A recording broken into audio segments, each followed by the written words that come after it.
Hello friends, ഇന്ന് ഞാൻ നിങ്ങൾക്ക് പരിചയപ്പെടുത്തുന്നത് ഒരു ഇൻഡോർ പ്ലാന്റ് ആണ്. എൻ്റെ മുന്നിലിരിക്കുന്ന ഈ ഇൻഡോർ പ്ലാന്റിൻ്റെ പേര് അഗ്ലോണിമ എന്നാണ്.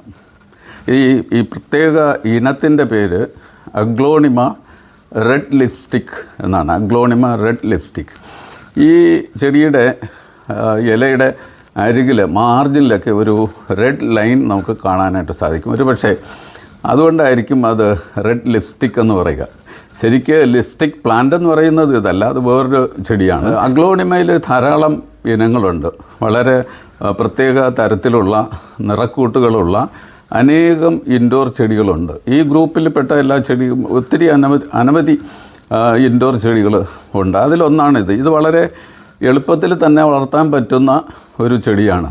ആർക്ക് വേണമെങ്കിലും വളർത്താനായിട്ട് സാധിക്കും. ഇതിപ്പോൾ ഞാൻ ഈ രണ്ട് ചെടികൾ എൻ്റെ വീട്ടിൻ്റെ ഉള്ളിൽ വെച്ചിട്ട് 6 മാസത്തോളമായി. വലിയ പരിചരണം ഒന്നും ഇതിന് ആവശ്യമില്ല. അതാണ് ഇതിൻ്റെ പ്രത്യേകത. പൊതുവേ ഇൻഡോർ ചെടികളുടെ പ്രത്യേകത എന്ന് പറയുന്നത് അതിന് നേരിട്ട് സൂര്യപ്രകാശം ആവശ്യമില്ല എന്നുള്ളതാണ്. നമ്മുടെ വാതിലിൽ നിന്നൊക്കെ ലഭിക്കുന്ന ചെറിയ രീതിയിലുള്ള പ്രകാശം മതിയാവും. അതുകൊണ്ട് ചെടി വളർന്നു വരും. പിന്നെ വലിയ പരിചരണങ്ങളൊന്നും ആവശ്യമില്ല. ഇതിൻ്റെ പോട്ടിംഗ് മിശ്രിതം എന്ന് പറയുമ്പോൾ നമ്മൾ പോട്ടിംഗ് മിശ്രിതം തയ്യാറാക്കുമ്പോൾ മണ്ണിനോടൊപ്പം തന്നെ കുറച്ച് കൂടുതൽ ചകിരിച്ചോറ് ചേർക്കണം. കാരണം എന്നാലേ നമ്മൾ ഒഴിക്കുന്ന വെള്ളം അതിൽ ഈർപ്പം പിടിച്ച് നിൽക്കണമെന്നുണ്ടെങ്കിൽ കൂടുതൽ ഈ ചകിരിച്ചോറ് ചേർക്കുന്നത് നല്ലതാണ്. അപ്പം വെള്ളം ഒരു ആഴ്ചയിലൊരിക്കൽ ഒരു 1/2 ഗ്ലാസ് വെള്ളം, ഒരു 100 ml വെള്ളം ഒഴിച്ചു കൊടുത്തു കഴിഞ്ഞാൽ അത് ധാരാളം മതിയാവും.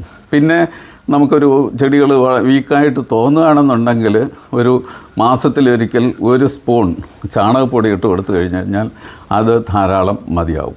അപ്പോൾ ഇതിൽ കൂടുതൽ ശ്രദ്ധിക്കേണ്ടത് കൂടുതൽ വെള്ളം ഒഴിക്കരുത്. കൂടുതൽ വെള്ളം കെട്ടി നിന്ന് കഴിഞ്ഞാൽ ചിലപ്പോൾ ഇതിൻ്റെ വേരുകൾ അഴുകിപ്പോകാനുള്ള സാധ്യതയുണ്ട്. ഈ ഇൻഡോർ ചെടികളുടെ ഒരു നേട്ടമെന്ന് പറയുന്നത് ഇൻഡോർ ചെടികൾ എയർ പ്യൂരിഫയറാണ്. എയർ പ്യൂരിഫയർ എന്ന് പറയുമ്പോൾ വായുവിലുള്ള ഓക്സിജൻ്റെ അളവ് കൂട്ടുന്നു എന്നുള്ളതാണ്. ഇതിൻ്റെ പ്രൊപ്പഗേഷൻ, ഇതിനെ മൾട്ടിപ്ലൈ ചെയ്യുന്നത് വളരെ എളുപ്പമാണ്. ധാരാളം ബ്രാഞ്ചസ് വരും. അതിനെ നമ്മളൊന്ന് സെപ്പറേറ്റ് ചെയ്ത് വേറെ ചട്ടികളിൽ വെച്ച് കഴിഞ്ഞാൽ അത് ഓരോ പ്രത്യേക ചെടികളായിട്ട് വളർന്നു വരും. തീർച്ചയായിട്ടും നിങ്ങളുടെ ഭവനങ്ങളിൽ അല്ലെങ്കിൽ ഓഫീസിലുള്ള കോർണറുകളിൽ നമ്മൾ ഈ ഇൻഡോർ ചെടികൾക്ക് ഒരു സ്ഥാനം കൊടുത്തു കഴിഞ്ഞാൽ അതൊരു പ്രത്യേക രസമാണ്. അങ്ങനെ ചെയ്യാനായിട്ട് ശ്രമിക്കുക. ഈ വീഡിയോ നിങ്ങൾക്ക് ഇഷ്ടപ്പെട്ടുവെങ്കിൽ ലൈക്ക് ചെയ്യുക, സബ്സ്ക്രൈബ് ചെയ്യുക, മറ്റുള്ളവർക്ക് ഷെയർ ചെയ്യുക.